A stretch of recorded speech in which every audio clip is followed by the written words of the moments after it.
Welcome in, college football fans. It's that time again. It's time for the First and Long College Football Show. I am your co-host, Marcus. There's your other co-host, Mason. Mason, how you doing tonight, man? I'm doing good. Ready to talk some football, catch up on the week. As everybody who's watching knows, college football, in college football, there's never an off season, right?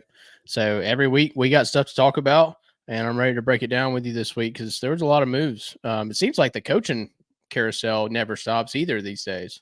Yeah, it just keeps on going and going and going, and a lot of it has to do with the NFL coming to an end and their seasons coming to a close, and everybody making their final moves headed into fall in the National Football League. So we've got a little bit of that to talk about tonight, but we're going to be going through a few stories here. We wanted to talk about Ohio State and how Ohio State continues to set the college football world ablaze and continues to improve.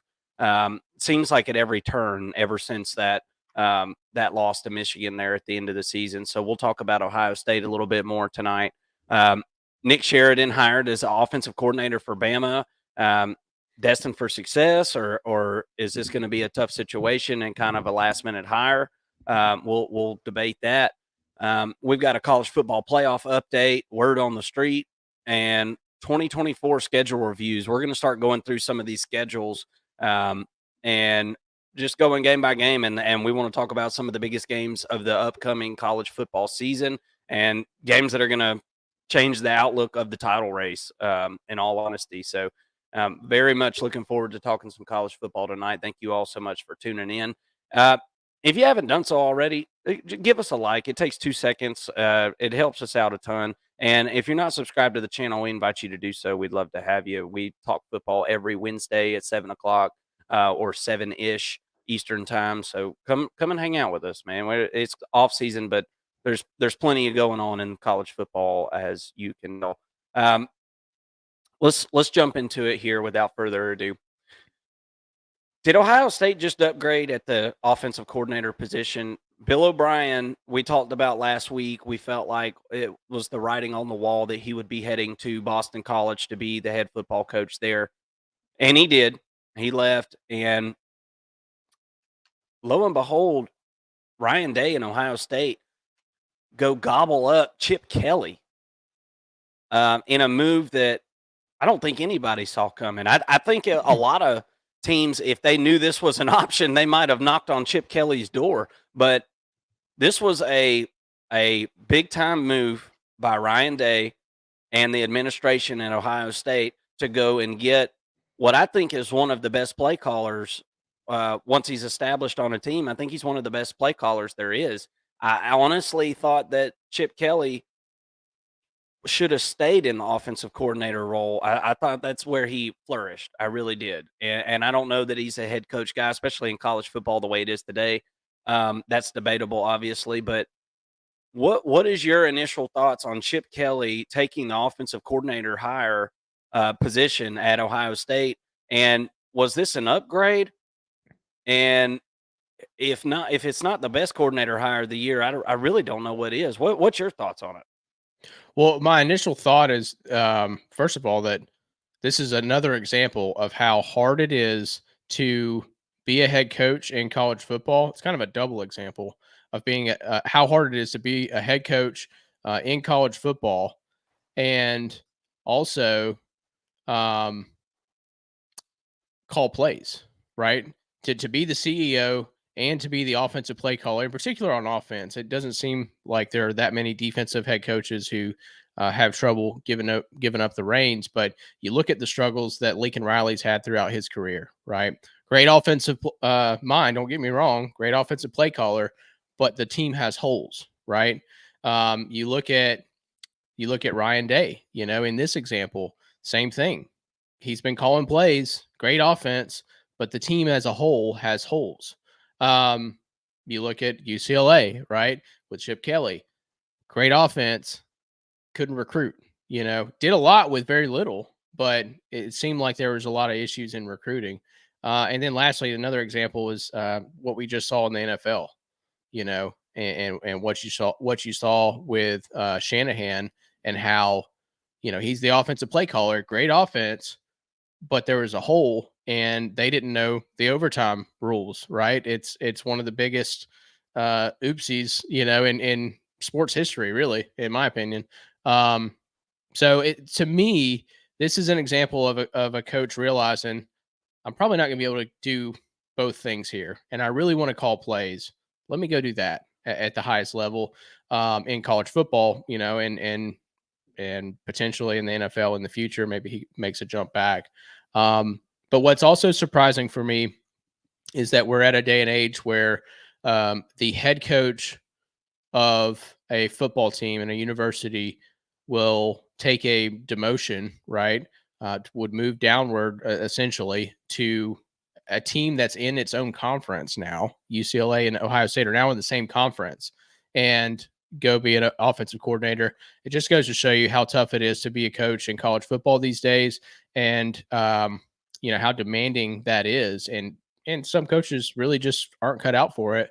I think Chip Kelly probably did a really good job at UCLA considering the resources that program has.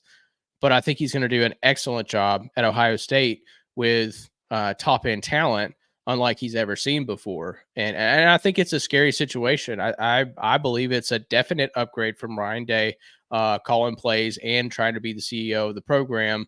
And I think that look, this is I think if the line was set at about 4.5 points, which is what I've seen for in between Ohio State and Georgia, those are the top two teams in the country. It's about a 4.5 point spread right now in Georgia's favor. That was probably not considering Chip Kelly being added. And I think it's like a 1.5 point spread now. I think this is a the 1A, 1B type situation now between Georgia and Ohio State. I think that this offseason, Ohio State has just kicked everybody's tail, and they are ready to make a statement this year. Yeah. Well, I mean, it's obviously been an all-in effort this offseason, title or bust. And I think this is a perfect matchup to me. This is a perfect, I guess you could call it a mashup, really. Um, you got Chip Kelly, who was on the verge of being fired at UCLA. I mean, there's no secrets about it. There was a lot of people thought that he was going to be fired a couple of months ago. And it's not necessarily just to do with stuff on the field. I mean, there was moments of success that he had at UCLA. And I think overall UCLA was better when he left than when he got there. But there was a lot of issues with the boosters. Chip Kelly's not a very fiery, personality laden fella. And I think he kind of rubbed some boosters and some NIL donors the wrong way at UCLA, from what I understand. Um, and I think this is an opportunity for him to go to a place where I don't think any of that pressure is going to be on him. There is going to be times where, yeah, he's going to have to go sit down in a living room with some parents, but I mean, let's be real, Mason. The NIL game has changed recruiting in a way that, you know, that in-home visit is still important. I won't belittle the fact that that is important, but it's not as important as what it used to be. It's more about, okay, they're offering me, 1.2. What are you offering me? And Right. that's something that Chip Kelly is going to be able to go to Ohio State and not even worry about. And CEO Ryan Day is going to be able to worry about, and his underlings and people that are directly connected with those NIL coffers. So, and then on the other hand of that, you've got Ryan Day, who I think Ryan Day is a really good football coach. It's specifically offensive minded. He's a genius. I mean, he's learned from the best, Urban Meyer, and I felt like he's done a really good job at Ohio State. But really good ain't good enough at a place like Ohio State. And we've come to a point where it's like, okay, that Ohio State's lost to Michigan 3 years in a row. Nobody that all Ohio State fans will tell you that all this stuff is great. Winning ball games is important, but you got to beat that team up north, okay? And you've got to go win national titles, and that hasn't been the case here of late. Haven't won a national title since 2014. So I think this was a perfect mashup in the sense that Ryan Day, I think it can win 10 games a year in his sleep. And for a lot of programs, I think that that's a really awesome thing and a something important, an important feat to reach. But when you get there every single year, sleepwalking, uh, people want that next step, and people want a national championship at Ohio State. And I think a couple more years of 10 wins or 11 wins and not getting it done, I think Ohio State fans are going to be, asking a lot tougher questions like they were already starting to do. So I think all of this offseason has been a really good answer to the Ohio State fan base and the NIL, system and just a fan cry of people saying, "Hey, we are good enough to win a championship. Are you good enough to get us there?" And I think that Ryan Day is good enough to get him there. I just think that it was never going to be just on the offensive side. Now we're seeing that defense really step up, and I think this third year under this DC is going to be a really good one for this defense. Got a lot of talent coming back. I think there's going to be a lot more household names on that Ohio State defense by the end of the season, and um, I think that this is a different brand of Ohio State football than what we've seen. So, with all that being said, Bill Bryan leaving out and Chip Kelly coming in, do you think the approach changes? Because I personally I don't think the approach really changes here. This is a run the football first offense, and that's not going to change.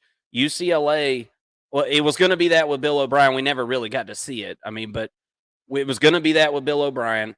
I think that plan stays the same with Chip Kelly. But how do these quarterbacks jump into this system? We have seen freshman quarterbacks struggle mightily in Chip Kelly's system, specifically in their first year. So it they bring in the experienced Will Howard, they bring in Air Nolan, they bring in uh, uh, Julian Sayin. Sayin.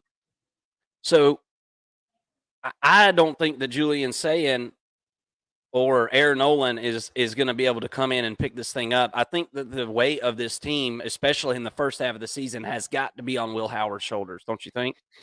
Absolutely, and you mentioned it. Can he come in year one and take a step forward with this offense and understand the concepts of it?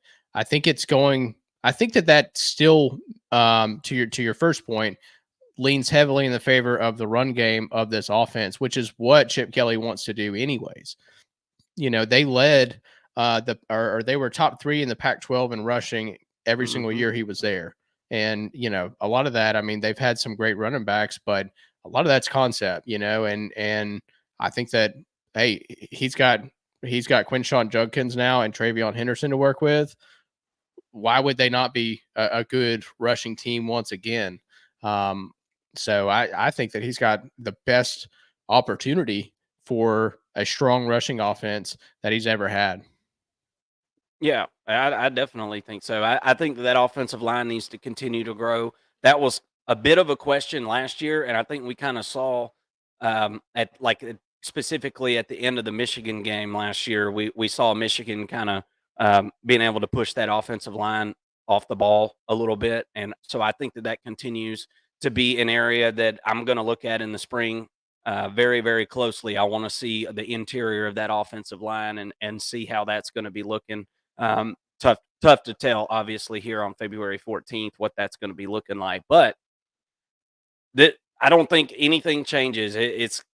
I think it's run the football first. You've got two of the best running backs in college football, and Travion Henderson and Judkins come over from Ole Miss.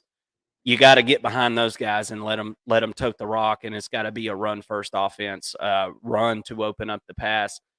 I am also not worried. I'm not worried at all because I know what kind of talent there is, but I am interested to see how the wide receiver room unfolds as the season goes on. Obviously, there's not a more talented wide receiver room in America. Nobody's recruited wide receivers better over the last, I don't know, what, 5 years, 6, 7 years, 10 years? I don't know. Well, I Yeah. mean, I can't really think back to when However long Ohio Brian State. Hartline has been there, is they've pretty much owned the receiving room. Yeah, they have. They have. And like I said, Jeremiah Smith is coming in. Okay, this is a guy that from all accounts and everything I've heard, this should be a guy that should contribute this year. Yeah. Now, who's gonna blossom around him? I know there's guys that I heard last year were ready to play, and then I saw them play, and I don't think they were really ready. So we got to see how that position group unfolds as the year goes on. I did pull up the schedule here, and I got it on your screen. I just wanted to kind of go over this and talk about some of these dates. I'm not in love with the fact that Ohio State gets their first bye week in week 3. Now, what do you think about that? Because I think that there's a way that can actually help because you're installing a new offense, obviously. So in that case, you've got Akron and Western Michigan, and then a bye, and then Marshall. So you've got 4 weeks there where you're at home the whole time. You're obviously going to be breaking in a quarterback that's at least new to this system and this program. As all 3 of those guys are new, either freshmen or just transferred over. So, but as far as going on a title run, a bye in week 3, I'm not completely in love with, and then you don't get another bye until after the Oregon game. Excuse me. What are your thoughts on that? Yeah, I think it kind of helps. You get basically 3 buys in a row, 4 Yeah. buys in a row if you include Marshall, which isn't exactly a pushover, but Akron, Western Michigan, it's like, two extra spring games for Ohio State for the most part. And then you Yeah. get a bye to kind of just say, all right, here's what we got on tape. Let's study it. Let's get better. And then let's go see what we can do against Marshall and Michigan State and Iowa. The Iowa test will be a really good test, for the offense, I think. And that's going to be kind of what preps you for Oregon. So it does kind of lend itself in Ohio State's favor because the offense is the issue, right? The defense, I mean, they're returning everybody and they've got Caleb Downs now. So I think the Yeah. defense is going to be just fine. I don't think they'll struggle against Iowa's offense unless, hey, all the changes that they've made this offseason make a huge difference. So then, the real test is right there in the middle of the season. And I think it's their biggest test of the season against Oregon. And then you follow that up with a bye, and you've got Iowa and Oregon right there in the middle of your schedule. And then you get a week off, to head into the the thick of your schedule with Nebraska and Penn State and then Michigan at the end. Those are all tough games. I think Nebraska is going to be better this year. Ohio State shouldn't have any issues with Nebraska, but they're no pushover like they were last season, I think, either. So, but I think that this schedule is pretty favorable for Ohio State. I think that this has, an 11.5 win, total on it, in my opinion. And it's a tough schedule, but I think that there's a really good chance that they win them all. Yeah. Yeah. I mean, I just, as far as, like I said, I just want to reiterate, as far as going and winning a title, I feel like if you were to hand pick, you want your bye before the Oregon game and, like before the Michigan game or right after the Penn State game or something like that. But for breaking in a new offense, I do think this is nice. I mean, because like you said, you got the actual spring game, and then you got Akron and Western Michigan bye, and then Marshall. So, I mean, Marshall's not horrible, but Ohio State, I mean, they can just literally go out there and out talent those guys, no problem. So, breaking in a new offense, I think that that is a good thing. A week early part of the schedule is a good thing. Defensively, I expect in the spring game that should be dominated by the defense, and I think it's going to be until probably that Iowa game is going to be very interesting to me because that's going to tell me where that offense is because we all know how Iowa is. They're daring you to make a mistake, and if you make a mistake against that Iowa team, they're going to make you pay for it. And if you make one mistake, you're likely to make 3 or 4 against that team. So that's going to be very telling to me as far as who's playing quarterback and how they're reacting to this new system. As I said before, Chip Kelly, I think, is a great offensive coordinator. It's never been he's never been a guy that's just went somewhere the very first year and tore it up. Now he's never had talent like he's got right now either. So we're gonna get to see him play with toys that he's never seen before or never had the ability to play football with. So that's going to be super interesting. Ohio State is absolutely on fire. They're the toast of college football, and in my opinion, the offseason champs so far, if there was such a thing. Let's keep it moving here, Mason. Let's go into another coaching change that happened while in between shows here. We're on every Wednesday, so naturally we're going to have news breaking in between our shows.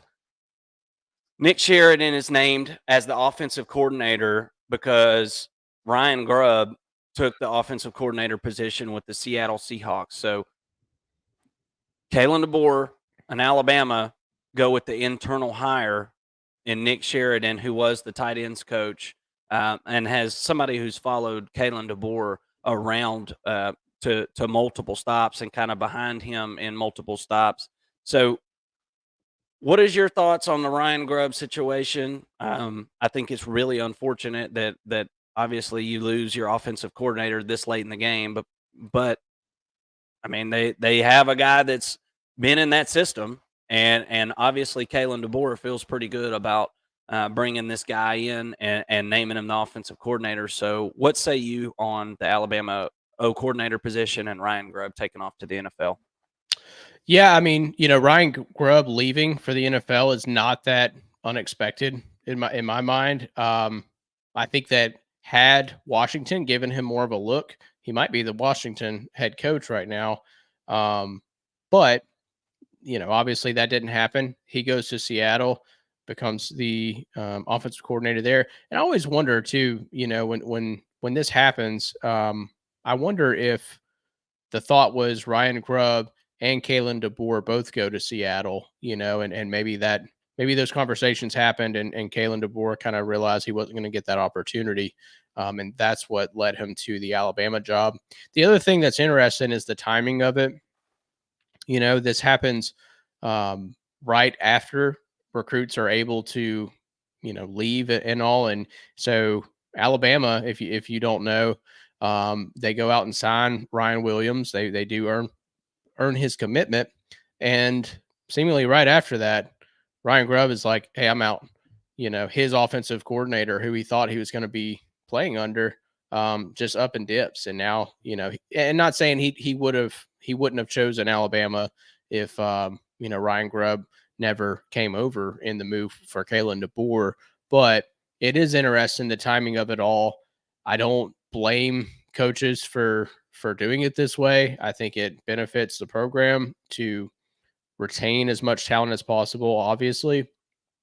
But it is kind of sad that this happens sometimes. As far as Nick Sheridan, I really think that he is not going to be calling plays. I think that Kalen DeBoer will be calling plays, and Nick Sheridan will be sort of the underling and the backup, almost like a co-offensive coordinator, and he'll be learning the system so that eventually, hopefully, if you're Kalen DeBoer, you're going to be able to take your hands off the reins and let him handle the offense. Going back to a point earlier in the show, it's really tough to be an offensive coordinator and a head coach, right? Kalen DeBoer didn't have to do that with Ryan Grubb. Ryan Grubb had it all figured out, and now he's going to have to go back and duplicate that with Nick Sheridan. I think obviously Alabama is better with Ryan Grubb than with Nick Sheridan, but I also think that there's a way that this ends up working out for Alabama. And look, I've kind of given up on them being, SEC contenders this year, but next year in the system, Nick Sheridan could step up and learn a little bit more. Also, Mark, we were talking about it earlier, but doesn't it seem like Nick Sheridan, and I'm going to pull a picture up for you here, but doesn't it seem like he could be Mike Leach reincarnate? He's gonna be Lives again.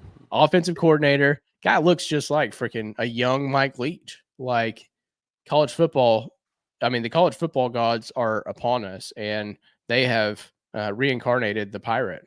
And now all we need is some witty humor and some good pirate and war jokes from Well, Nick they Sheridan. always said that, I mean, pirates, man, those are some blunderish souls. So who's to say this guy wasn't going around slinging it around, and then there's his illegitimate son? I mean, That's true. you never know. I mean, I'm gonna go. I'm just starting that rumor right now. That's what I'm gonna go ahead and do. Is just go ahead and start that rumor that this is Mike Leach's illegitimate son. I'm gonna call him Mike Leach Jr. There I'm we gonna go. call him Mike Leach Jr. and hopefully he doesn't disgrace me on that. But I think that name will stick. I think so. Y'all, now I'm gonna say it, and y'all are gonna know who I'm talking about. So inside joke there on the First and Long College Football Show. But yeah, look, I think that you're absolutely correct in the fact that Kalen DeBoer is clearly going to be calling the plays here, or at least a very strong hand in the offensive play calling, and I think that's going to be necessary. I did pull up Alabama's schedule. I'm not going to share it on the screen here, but I just wanted to highlight, some of these games that are coming up this year. September 14th, that's the third week of the season. You got an on-the-road non-conference game at Wisconsin. I think that's a big deal. Obviously, the Georgia game, September 28th, you got a bye week before that. I think that works out very nicely. Get the Georgia Bulldogs at home. You got Tennessee on the road, Missouri at home, LSU on the road, Oklahoma on the road, and Auburn at home to end the year. So really tough schedule. I think the bye weeks line up really nicely, except for that Missouri game. I think that Missouri game is set up. That's a tough one. Not a trap game necessarily. Not a game that you're looking forward to after that, obviously, because there's a bye. But just a very physical football game that's going to be played on October 26th against the Mizzou Tigers. But there's not much time to get this thing going, man. There's not a whole lot of time to get off the runway here. So I think it's going to be really important that whoever's calling the plays gets a handle on it very quickly and gets this team acclimated very quickly, because this is really short notice here. I mean, we've got spring practice coming up in 2 months, man.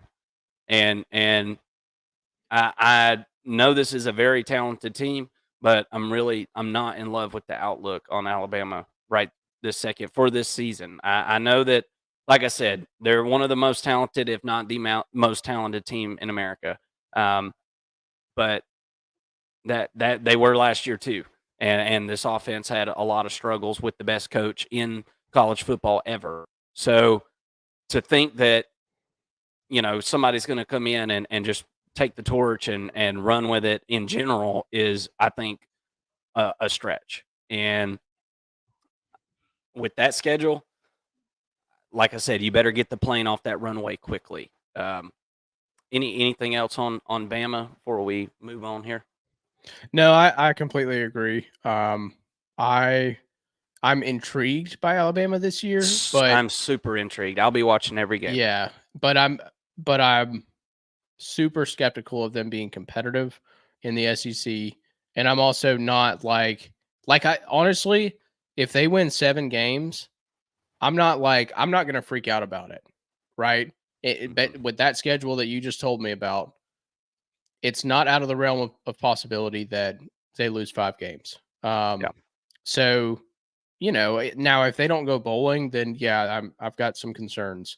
But That's a red flag. Yeah. that's a little bit of a red flag. But it's not easy. It's not easy to come into the SEC and play really, high level football right away with a new team.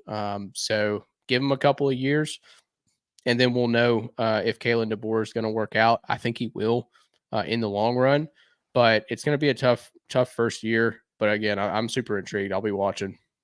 Well, all Kalen DeBoer has done is exceed expectations, and here we go again, laying the gauntlet down for him to exceed expectations once again. So never say never in college football. Crazier things have happened, and he's done some pretty wild things at Washington. Who was, I mean, let's just be real. Washington was in shambles whenever he took over after the Jimmy Lake era there. So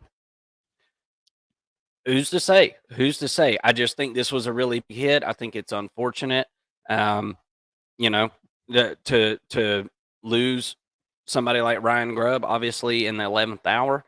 We watched Georgia lose Todd Monken last year and hired Mike Bobo and really didn't skip a beat. So is it possible that the Alabama offense, could possibly improve upon last year with Tommy Rees calling the plays? I'm not saying that's impossible. I'm not saying that's impossible because you know, is Nick Sheridan that much worse than Tommy Rees? I don't think I don't think so. I think Tommy Rees was a coach with something to prove. Now he had the best mentor ever, you know, as his boss. So this is a bit different. I'm straddling both sides of the fence here. I know, but I think there is a possibility that it could work out. But in my honest opinion, I think it's going to be a bit of a learning process for the Alabama Crimson Tide. Let's keep it moving. Thank you all so much for watching and hit that thumbs up. When we do these live shows, we record all our clips that we'll be releasing throughout the week. If you're watching this live, you're getting it all at one time, and we love for you to come and watch live. Shoot us a comment. We'd love to answer them in between making our clips and all that good stuff. And we sure do appreciate you guys watching and hanging out with us. We do appreciate it for real, for real. Let's jump into the college football playoff little update. The college football playoff committee is set to meet on February 20th. Today is the 14th, so next week when we get on Wednesday, we should have a little bit more of a clear path to talk about this, or there's a chance we could still be stuck in the mud spinning the tires just like we are right now. But if you didn't watch last week, I encourage you to go back and watch our clips on the Pac-2 that we've posted. And obviously, if you're a college football fan and you haven't been under a rock, then you know that the Pac-12 has basically disbanded down to the Pac-2. I even saw this week that the Pac-2 has started the process of firing George Kliavkoff, the Pac-12, ex-Pac-12, Pac-2, whatever you want to call it, commissioner. So with all that being said, whenever we set up this 12-team playoff initially, we set up automatic playoff bids for conference champions and a non-Power 5 team at large. And obviously now that there's two teams, Washington State and Oregon State, those are the only two left in the pack. It leaves the rest of college football and big conferences like the Big Ten and the SEC wondering, what's this? So they still get an automatic bid? And the answer is yes, until something is ratified. Mississippi State's president, and I apologize, I can't remember his name, but he's the head of the college football playoff committee. And he, out of one side of his mouth, feels very confident that they're going to be able to get something done on February 20th. And then there's talks coming from him saying, I hope that we can get something done on February 20th. Washington State's president holds a spot on that college football playoff committee as well. And so I think that's kind of the fly in the soup, the fly in the ointment of this whole situation is one of the vested interests in the Pac-2 is chairing this board for the college football playoff. And for you to move to a 5+7 bracketology or whatever you want to call it, bracket, you have to have unanimous vote. So that's going to be the goal on February 20th, to go to a 5+7 model, which is your power 4 conferences, their conference champions will be the top 4 seeds. And then the highest ranked non-power conference team will be in that 5th at-large spot. So, again, we talked about this last week, but let's just kind of reiterate our thoughts on this. And what do you think about the 5+7 model? I feel like personally, I feel like this is a Band-Aid on a cut that needs stitches. What is Mhm. your thoughts? Yeah, I think I think it's better than 6+6, but I still think that we should have no guarantees. And I think that the top 12, and I've been pretty adamant about that. I think the top 12 teams should get in. Um, but I understand that you're you're getting into these super conferences, in particular with the Big Ten and the SEC, and you don't want there to be a Big Ten and an SEC bias, and that impact the voters' decision in keeping a, you know, I guess you could say like a Coastal Carolina out, at 13 when they win, uh, their FCS championship and all that.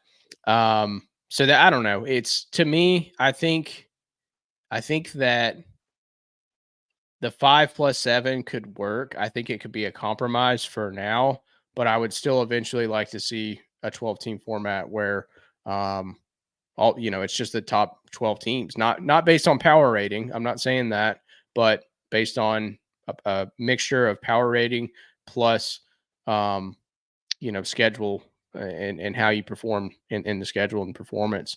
um One thing I do want to add, something that came through yesterday that um I think it factors into the decision that's coming on the 20th, is that ESPN and the college football playoff Yep. agreed on a deal um, for a 6-year, $7.8 billion expansion yesterday afternoon that is going to pay out $1.3 billion per year in the college football playoff to the schools that make it, which is up from 608 million per year. So that's huge. There's still 2 years left on the current deal, but that decision has to be factored in when we're talking about the college football playoff and the 5+7 model.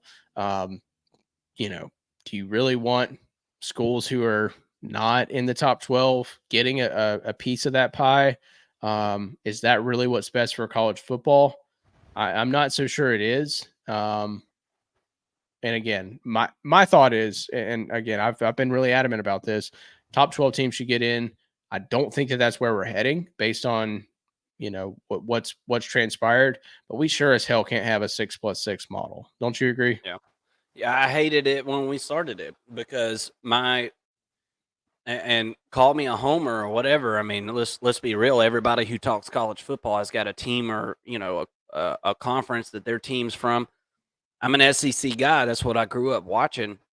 My initial thoughts when we did this 6+6 is, okay, that's bullshit because a lot of times the second best team in the SEC is better than the ACC conference champion. And I'm not saying every time. I'm not saying that's just Evan. I'm just saying that there has been times where the second or third best team in the Big Ten even, was better than the Big 12 champ or the Pac-12 champ. So I was against it in the beginning. I couldn't believe that the SEC and the Big Ten were going to allow the Big 12 and the ACC and the Pac-12 to ride their coattails like that. Um, I want the best teams in there. College football fans, all that money is great, and it is good for your school. I know a lot of you guys donate to your schools and stuff like that, and that's great. But that money doesn't go into my pocket. I don't give a shit. I want the best matchups. I want the best games, and this automatic bid nonsense doesn't lead to the best games. It just doesn't. And there are going to be some knockout blowouts in this first 12 team playoff. I'm pretty confident in that. I think there's going to be some absolute blowouts because there's going to be some teams that just flat out don't deserve to be there. And that, I mean, has that changed? I feel like with the 14 playoff, we did pretty damn good getting the top 4 teams in there. And up until this past season, I didn't feel like there was ever really a need for more than 4 playoff teams. Personally, I'll just be Yeah. honest with you. Most of the time, it was only 3 teams that were really deserved to be there. And there was for a while there, it seemed like there was one just kind of wild card that we all knew they weren't going anywhere, right? So with all that being said, 5+7 is a better model. I agree. It's better than 6 and 6, no doubt. But we've got to figure out a way to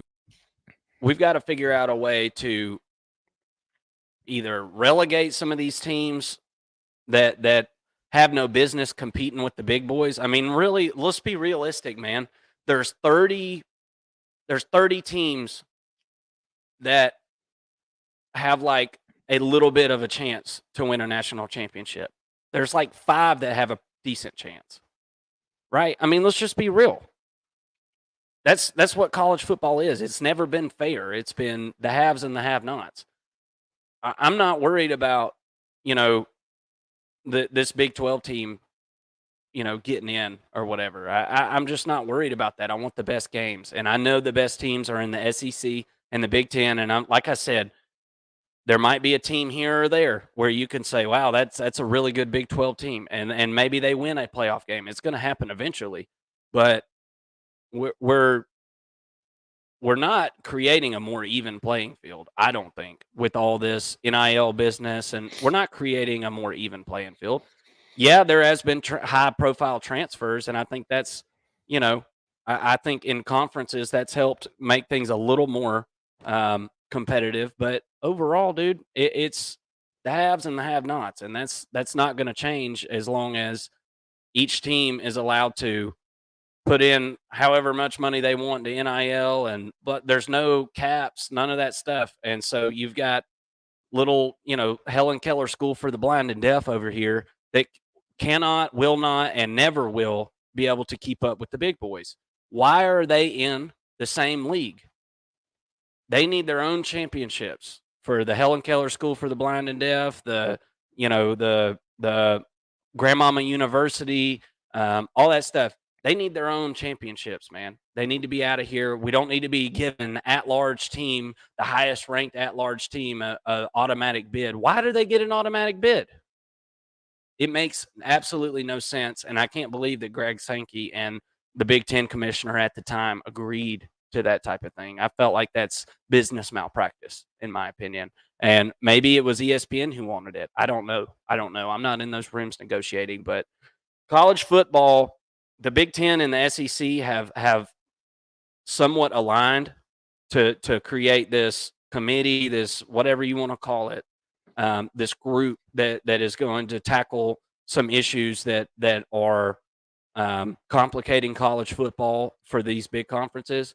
And I hope that they have the weight that they need to be able to break some of this stuff up, man, because it's more of the haves and have-nots even than what it was a couple years ago. All this stuff hasn't made it more of an even playing field, in my opinion. So we need to divide up. We talked about this in the last show. Relegation is something that they talk about in soccer. We need to relegate some of these teams out of the way, man. They're not in the playoff picture. They need their own playoff, a league below. Even college basketball has got, the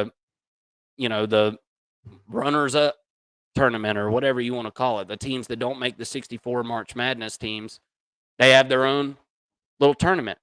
We've got to get to something like that because these people, these schools, these small schools, they need their own avenue to go win a championship. They're never going to win a national championship on this level.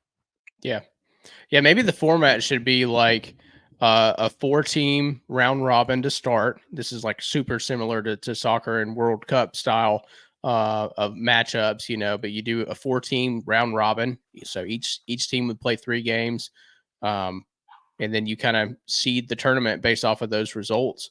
Then you have like a 64-team tournament, and that's kind of like your season is this tournament. And then those who get beat, single elimination, or maybe you do like a double elimination or something like that. And that's kind of the season. That sounds fun to me. And then those who are eliminated now have an opportunity to have exhibition matches and do the matchups that people want to see, have matchups that'll bring in the most amount of money, or maybe you find a way to standardize those games or something. But that sounds really fun to me, and that soccer model has always been really intriguing for college football, at least. Yeah. I feel like college football needs to pick their lane. Either come up with a like basically what and I know you're saying that's from soccer, but either they need to come up with something totally new like that for college football that's unique to college football, or we need to go to big power conferences and set it up like the NFL and do exactly what I'm saying. Give these little teams their own championship because Chip Kelly would. Everybody laughed, and I'm going to raise my hand and say that I did too. When Chip Kelly, this was just a couple months ago at UCLA when he was still the head coach there. They had asked him what he thought about all this, and he said, "I think I don't think there should be any conferences. I Mm-hmm. think that your schedule, you should go play Georgia, Boston College, you know, Oklahoma State, it shouldn't matter who's in what conference. Everybody's going all over the country anyway, flying in jets all over the place. Why are we worried about conferences at this point?" And I totally disagreed at the time, Mason. But now I'm sitting here thinking, why do we have a conference championship? There Mm-hmm. is, I mean, other than automatic bids, and that right there is the answer. That's why automatic bids are still even a thing, is because these antiquated old dudes that are running these conferences are thinking, well, how that's going to make our championship game not important. Yeah, yeah, it is. And what pro sport has a division championship? You don't play a division championship game, right? So adding all these playoff games in and still trying to play a conference championship is a problem of its own that we're going to have to address. Conference championships, I mean, you would almost benefit in the old model if you could have just said, "I don't want to play the conference championship game. We're undefeated. We don't want to play that game." I mean, and you would have been better off. And now you're really going to be better off not taking that loss for seeding purposes and all that. So w- college football's got a whole host of issues that it's got to sort through over the next couple of years. I think it's going to be a pretty bumpy year for the college football playoff this season. I think it's going to be, it's not going to come without our nicks and our bruises, and I don't think it's going to be a perfect system. It's going to be fun because it's I was college going to say football. that makes it really intriguing and fun. It's gonna Um, be fun, guys. yeah. I mean, look, let's be real. Mason and I started doing this channel because of this 12-team playoff. We saw this coming down the pipe over a year ago, and we're like, you know what? This is gonna be fun as hell. Let's create a spot where we can get together and talk about this, a couple times a week and get some college football dudes in here to talk some serious ball and let's enjoy this moment because this is historic and we're breaking new ground in this sport. And I just hope that, you know, we're rocking the boat. I hope we don't take on some water on one of these rocks here because I'm telling you, um, college football is volatile at the moment, and we've got to we've got to have some leadership step up. And as of right now, the NCAA is soft as charming. Okay, they can't do anything. We didn't update the Tennessee story today, but we'll talk about that next week when we get a little more clarity. But the NCAA, I mean, other than vacating wins and charging some money, um, there's nothing they can do, bud. They're not going to be able to enforce it, and you got schools out here trying to sue them for trying to enforce rules. So we're in a weird spot, and we need some leadership to step up. I'm hoping that this SEC and Big Ten committee getting together, they're going to have enough weight in the sport and gravitas to say something, and the sport actually listen. That's what I hope and I pray for college football as a diehard college football fan. Anything else on this before we move on? We're about to break down some schedules for UGA, Tennessee, Auburn, and Florida. No, I think that's good.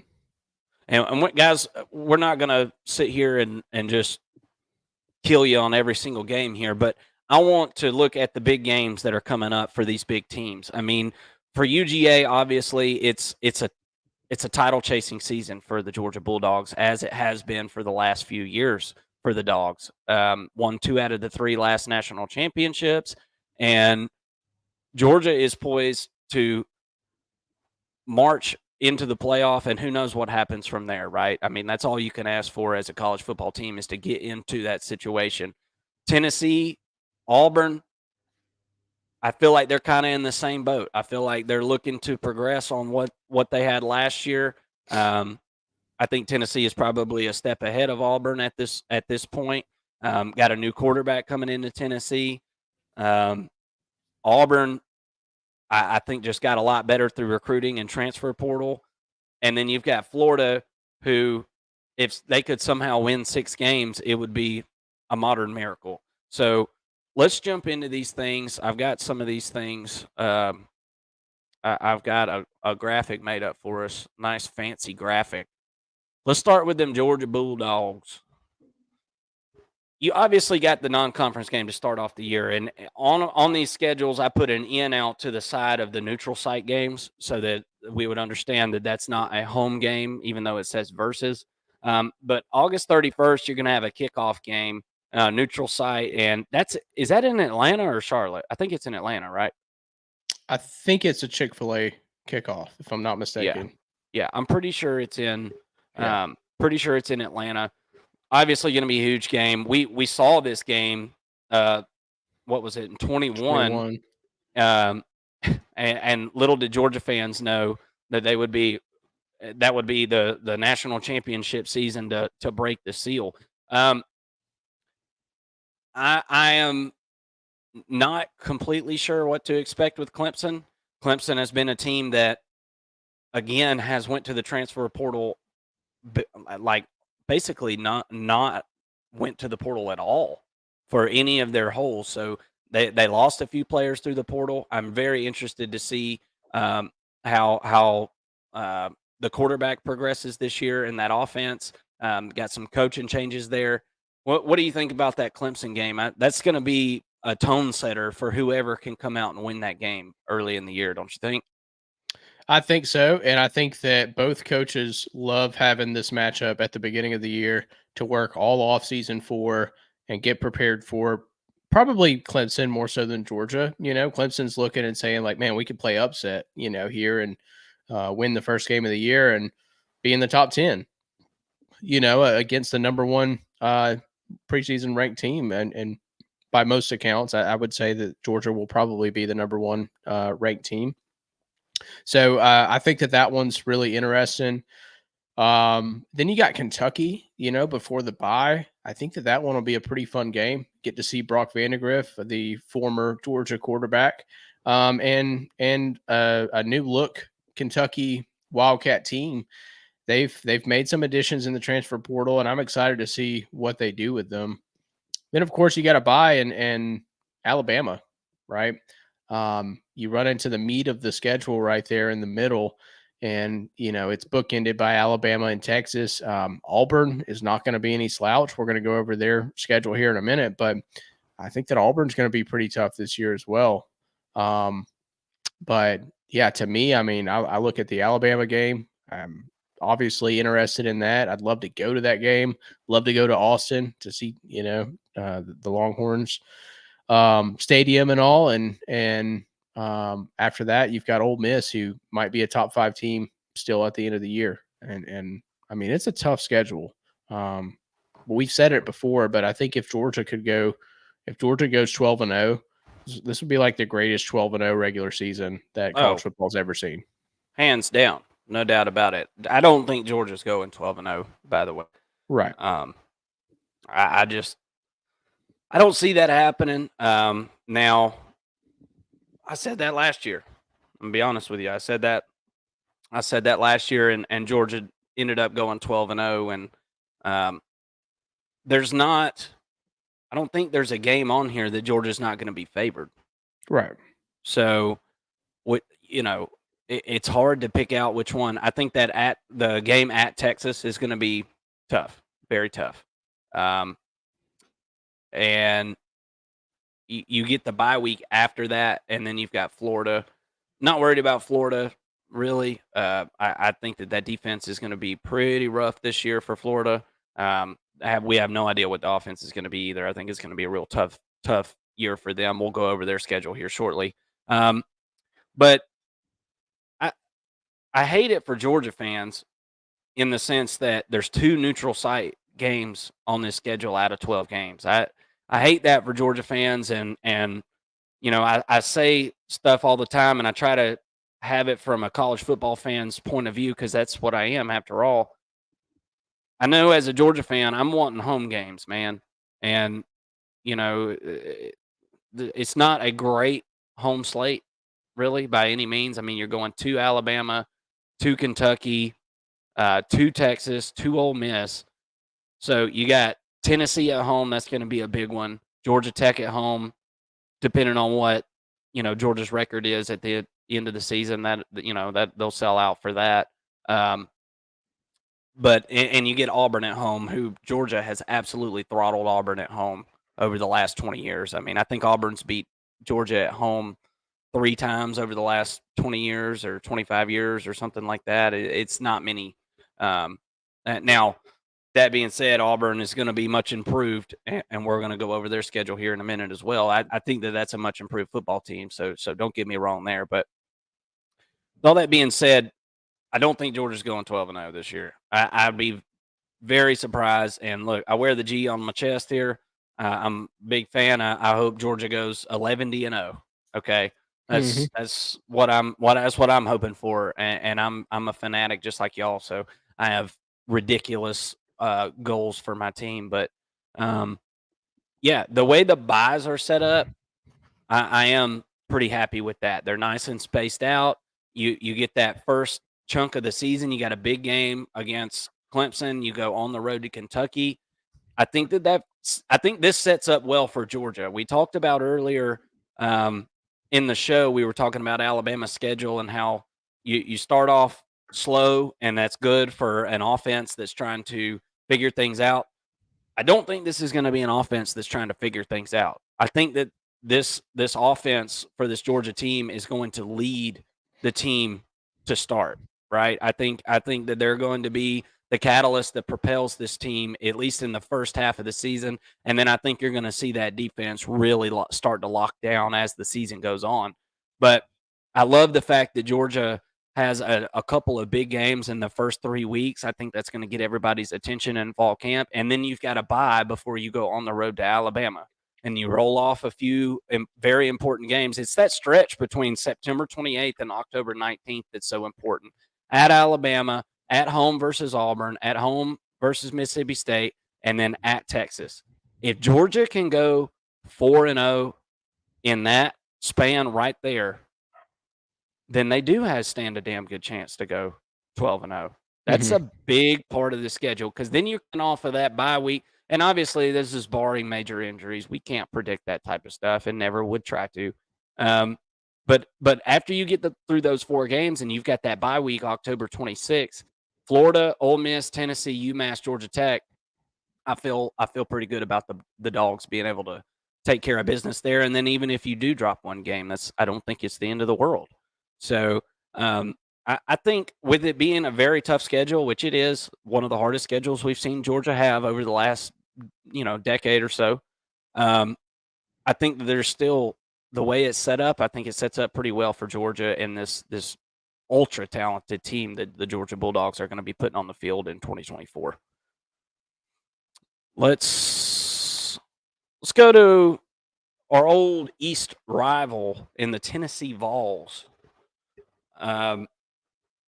This schedule is interesting. I feel like I don't hear many people talking about the Tennessee schedule nationally. And so whenever I pulled this up, I was pretty intrigued. And one of the things that obviously sticks out on this schedule is that September 21st road game at Oklahoma. And maybe that's the older college football fan in me thinking, damn, I remember this game. You remember whenever Tennessee and Oklahoma met up in the regular season a few years ago? And man, the games were just unbelievable. And I say a few years ago, Mason, that was probably 10 years ago. Mhm. But it seems like yesterday. I feel like the older we get, dude, the days just fly by. The Oh, years yeah. start flying by. But with all that being said, going to Norman, playing Oklahoma, that's going to be a huge game. You've got a couple of new quarterbacks that are going to be, calling the signals for both of these offenses. We saw Iamaleava take home the Cheez-It MVP. He's the most valuable Cheez-It, Mason. So He's the cheesiest. he is. I'm the cheesiest coach. I think he's really good. I think Yeah. Iamaleava is really good. I am hoping that he puts on some weight. I think that Yeah. that was probably a big goal for him this offseason. I'm sure I'm preaching to the choir on that. He was kind of a string bean out there, but I have to say, I was very impressed with his toughness in that game, his willingness to put his shoulder down and run, and I thought he was a lot harder to tackle than what I would have anticipated. Not obviously I wasn't on the field trying to tackle him, but it just seemed as though um, he was a pretty physical guy to be so long and lanky, and I think that there's obviously things to work on, but this Tennessee offensive system that Josh Heupel runs, I think, is tailor made for a quarterback like this. I think this will be the most successful Tennessee quarterback that's come through the Josh Heupel system so far.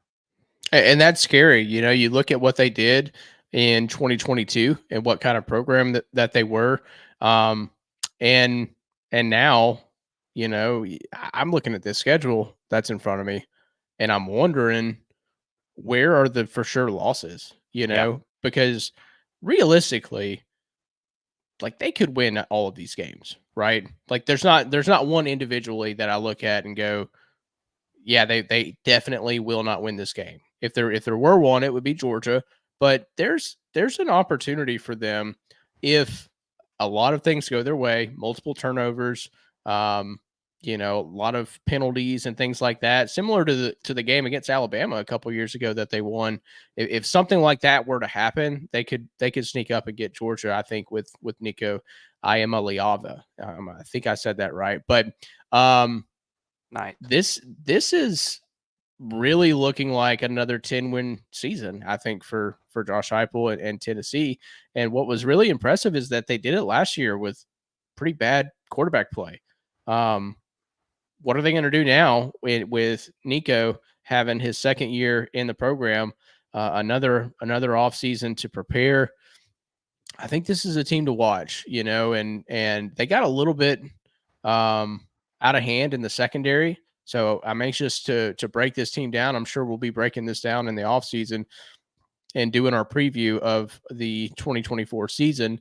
But I'm anxious to see what they brought in, and um, what kind of recruiting class that they had, and what are they going to do to shore up that secondary? Because outside of that, they had a really good run defense. They obviously ran the ball really well, as well. Hopefully, Nico can bring in the passing attack and bolster that. That's what I'm assuming right now is going to happen. And if those pieces happen, if those pieces, you know, if those pieces come together and they are able to pass the ball more effectively and stop the pass more effectively, this is a dangerous team in 2024.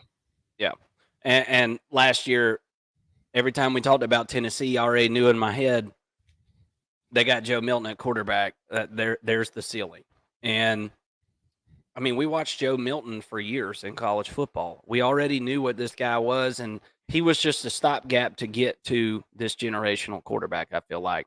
And honestly, with Joe Milton, I feel like they made wine out of water, to be honest with you, because that guy can't hit the freaking broadside of a barn, dude. I mean, he's a physical specimen, but I mean, gosh, he just couldn't hit the broadside of a barn. So I think that this is definitely a level up at quarterback play. Maybe going to take some time to get going here, but you've got Chattanooga, NC State, Kent State before you've got that Oklahoma game, and then you've got a bye, and then you got Arkansas, Florida, Alabama, and then a bye. This schedule sets up perfect. Mm-hmm. This schedule sets up absolutely perfect for this team. If you had to rank Tennessee right now, this is preseason, not holding your feet to the fire later this year, but it, I'm thinking they've got a chance to be possibly number 2 in the SEC this year, behind Georgia. I think After there's everything or preseason? Yeah, I mean, just where we are now. If you was to rank them right now in the SEC, who obviously Georgia would be number 1. Georgia's the number 1 team in college football projected for 2024-25. I think we can all say right now Georgia looks like the best program in the SEC for this upcoming season. But I think second and third and fourth, I think that is wide open, especially with the I still Alabama think situation. I still think Texas though is like a clear number 2. I think they're pretty they're going to be pretty dang good. I know Yeah. there's some questions about Quinn Ewers, but I think that they're, talent wise and everything, I think they're a clear number 2. And then I think there's a huge drop off, but I say there's about a 6-point spread between Georgia and Texas right now, and then from Texas to the next is probably more like a 3-point spread. Um, but but yeah, I totally agree. I think Tennessee's a top 4 team in the SEC. I think Ole Miss is up there. I'm wondering what Oklahoma's going to do with a new quarterback, and but yeah, ultimately, we'll get to see that in week 4. So that's going to be really interesting watching Tennessee and Nico versus Oklahoma and Jackson Arnold, two quarterbacks that came in under the same recruiting class, and similarly, very highly touted quarterbacks. So that's another wrinkle in that matchup, and also the fact that Josh Heupel played at Oklahoma, and there's a little bit of bad blood there. It seems Yeah, there like is. between Oklahoma and Josh Heupel. So that's going to be a really kind of fiery game, especially in Norman. I don't think it has as much pull if it's in Knoxville, but the fact that it's in Norman, it'll be, without looking at Oklahoma's schedule, probably their biggest game at home. Well, the biggest game to that point in the season for them at Yeah. home. So it's going to be an introduction to the SEC for Oklahoma in some ways, and that's a game that I'll be circling preseason to watch and definitely highlighting for the entire season. Yeah, and we'll be going over the Oklahoma and Texas schedule probably next week. We're kind of just going through. We'll go conference by conference and break a few of these down each week. So hit that subscribe button and come join us. We'd love to have you, and drop us some comments, and come chat with us about the additions to the SEC for the upcoming season. Let's go over to Auburn, and we're going to do the Florida Gators, and we'll close the show out for today. But this is another very, very, very intriguing team to me.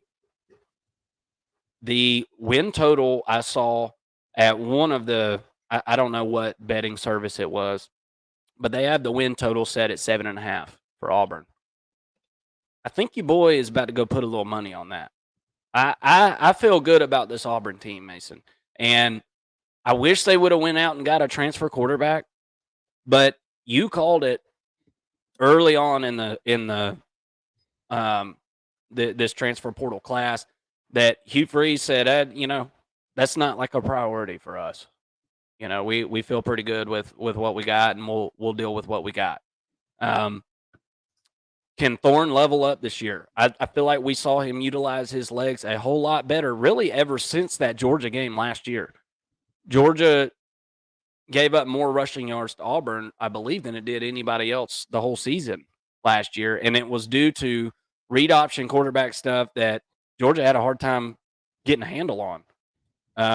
So with all that being said, I feel like the Auburn offense is definitely going to take a step forward. I feel like the defense will take a step forward. We'll see DJ Durkin comes in to help coach this defense. The big games that I'm looking forward to: Oklahoma, Georgia, Mizzou, and then you got Texas A&M and Alabama at the end of the season. Texas A&M, I think, is a team that is going to be a lot better really quick. Okay, now that Jimbo Fisher's gone, I think that they're going to be taking a step up. So I think that's a big game there at the next to the last game of the year, November 23rd. But I think the games that Auburn needs to concentrate on winning to make sure that they hit that over on the win total this year. I feel like you've got to take care of your business against Oklahoma. You get Oklahoma at home. That place is going to be absolutely on fire. That stadium, Oklahoma, hell hath no fury on that stadium whenever Auburn is in it. When Auburn is, and they're going to beat Alabama A&M, they're going to beat California, they're going to beat New Mexico, and they're going to beat Arkansas, and they're going to be 4-0. And then the Oklahoma Sooners are going to roll into town, and they might just rattle that stadium right off its foundation. And it's going to be interesting for Oklahoma. You don't have crowds like this in the Big 12, man. You just don't. Now, maybe at the state fair every year when you play Texas, but that's a half and half crowd. That's totally different. You and I have been to neutral site games. It's a totally different atmosphere. This is going to be, that's a big game.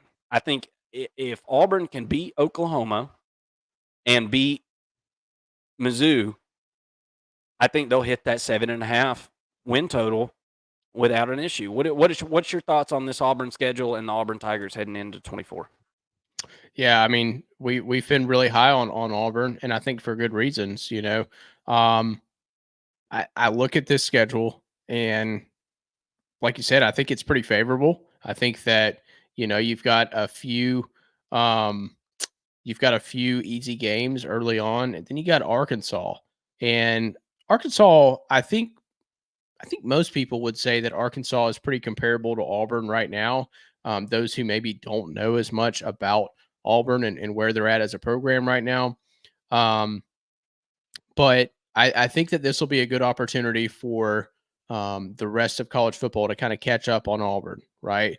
And then, you win that game versus Arkansas, then you get Oklahoma at home. I think that's a really winnable game for Auburn. And that's the one that would really put them on the map.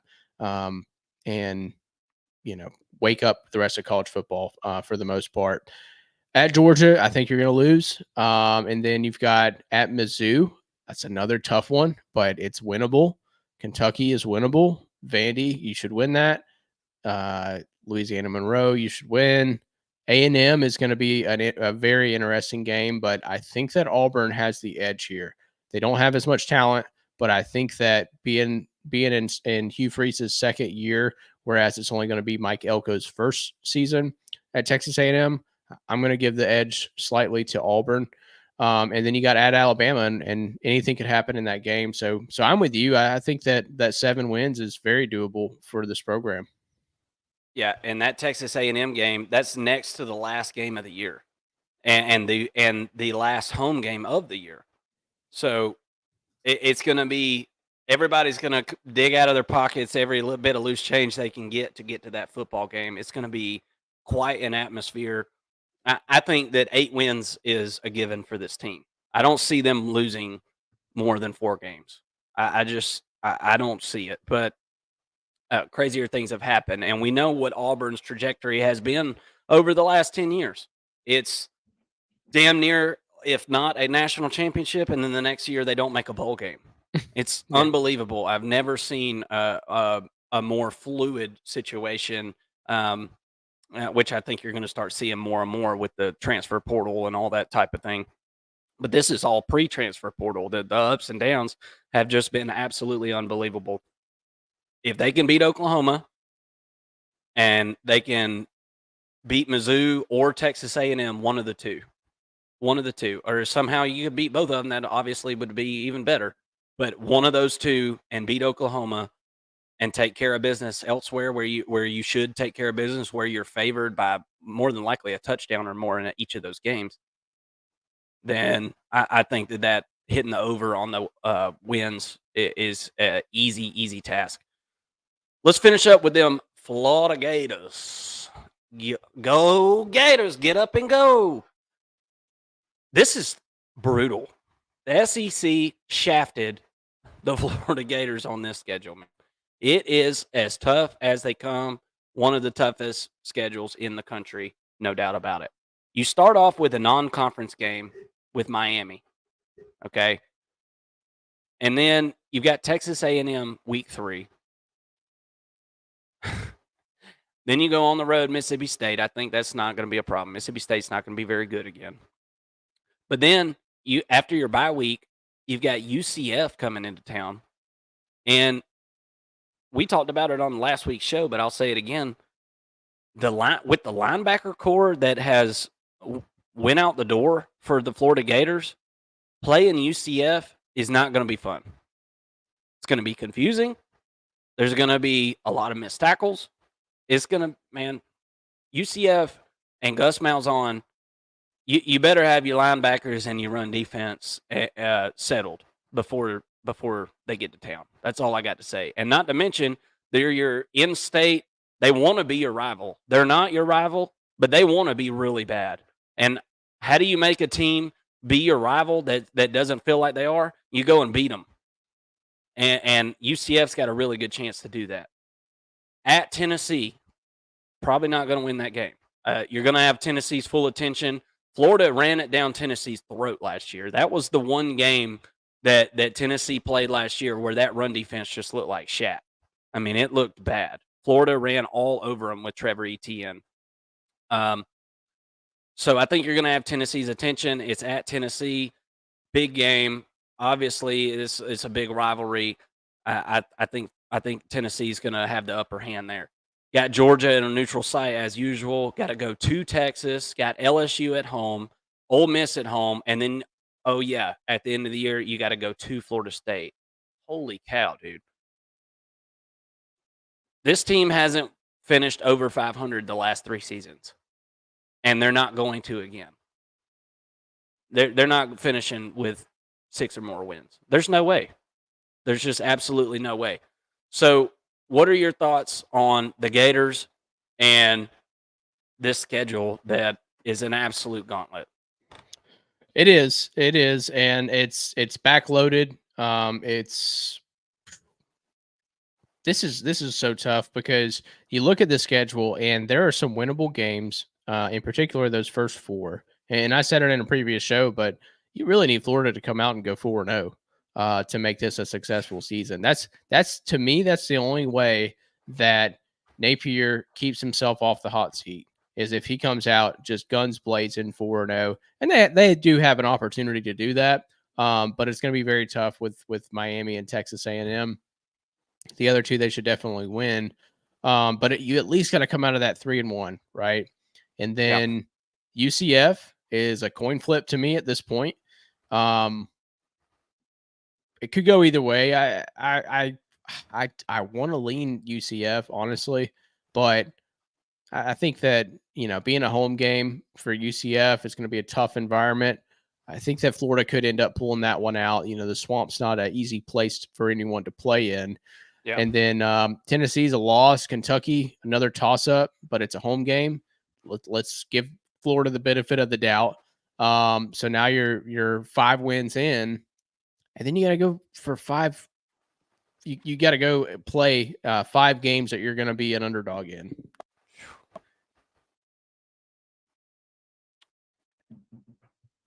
Hey, I had you breaking up there for just a second. Those 5 games are unbelievable, though. Georgia, Texas, LSU, Ole Miss, Florida State. That is insane. There is not a team in the country that could go undefeated in that run. I don't think. It's tough to say. I guess you never say never, but my God, that's tough as hell. And to start the year off with Miami, Miami has this inept ability to be really good in the beginning of the season, and then as the season goes on, it seems like they regress. But if everybody remembers, Miami absolutely waxed Texas A&M's ass that first game of the year last year, and Miami has made a trend of that of coming out pearl handles blazing to start the year, and kind of regress. But Mario Cristobal, I've got questions about his in game. I mean, what big game has he coached and won? There hasn't been a ton, and I understand that. But this guy is a talent accumulator. And at some point, that talent is going to win out. And if Miami continues to bring talent in at the current clip, they're already more talented than the Florida Gators, but they're going to start creating a gap. And I think that Miami is going to be ready to lay the hammer down on the Florida Gators this season. Texas A&M, I talked about it earlier in the episode. I think Texas A&M is a team that is on the rise. I think that they took the trash out to the curb. I feel like they had a really bad coaching staff. I felt like that for a few years. They've got the right guy in there at head coach now, and Mike Elko. They're going to be a tough out. Now, week 3, maybe you catch them whenever they haven't figured everything out yet. But as you said, Florida has got to beat Miami, and they've got to beat Texas A&M, and then win these games that they're supposed to win. Otherwise, it's going to be a sub 500 season, and Billy Napier is going to be gone by October. Yeah, I mean, and sorry about the audio difficulties there, y'all.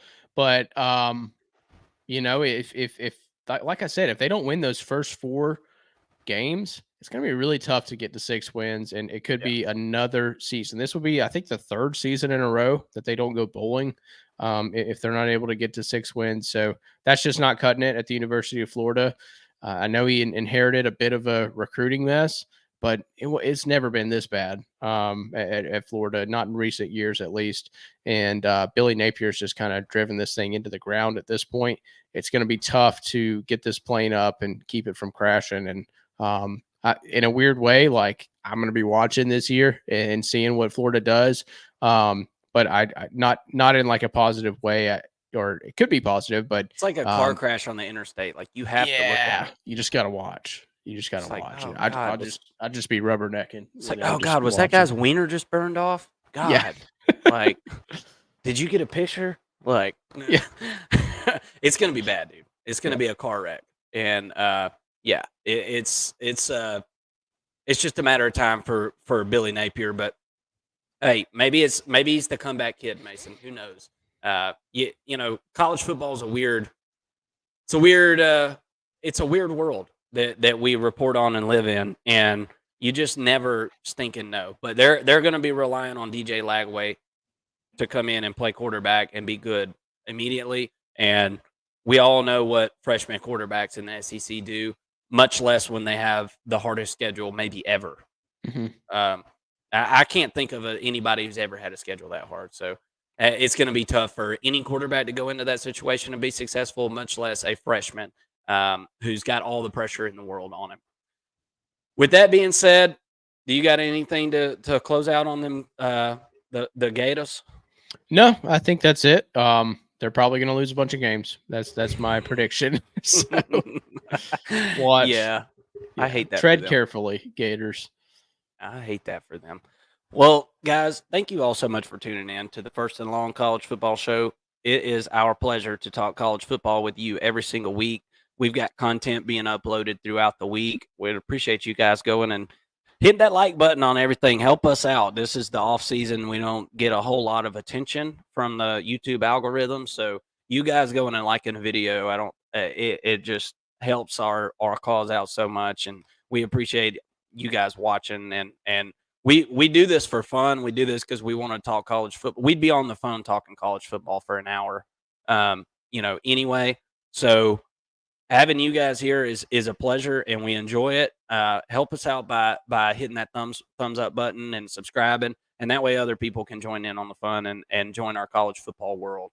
Thank you all so much for tuning in. We're going to see you next Wednesday, unless there's something breaking that we need to jump on here and address. But until then, I am Marcus, and that's Mason, and we're signing out at the First and Long College Football Show. Everybody have a great night, great week, great weekend. Thank you. Thanks. Have a good night.